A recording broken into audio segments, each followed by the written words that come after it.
મિત્રો, આજે હું તમને એક એવી સાચી ઘટના કહેવા જઈ રહી છું.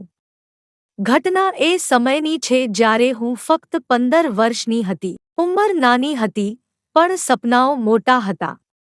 પણ એ જ ઉંમરે મારી જિંદગીનું સૌથી મોટું દુઃખ મારી સાથે બન્યું.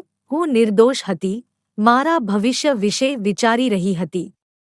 પણ દુનિયા કેટલી ખતરનાક હોઈ શકે છે એની ખબર નહોતી. એક દિવસ 3 ઓળખીતાઓએ મારી નિર્દોષતાનો ફાયદો ઉઠાવ્યો.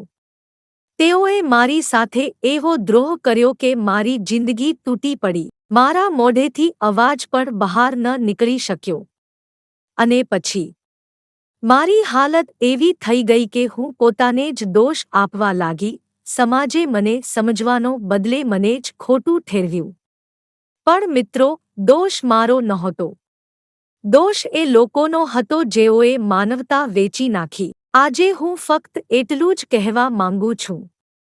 છોકરીને દોષ આપશો નહીં. દોષિતોને સજા કરો અને છોકરીઓને સપનાઓ પૂરા કરવા દો. કારણ કે એક છોકરી તૂટે છે એટલે ફક્ત એક જીવન નહીં, પણ આખું પરિવાર તૂટી જાય છે.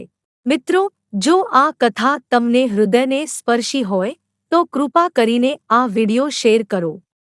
શાયદ કોઈની આંખો ખુલશે અને કોઈ હુંનો ભવિષ્ય બચી જશે.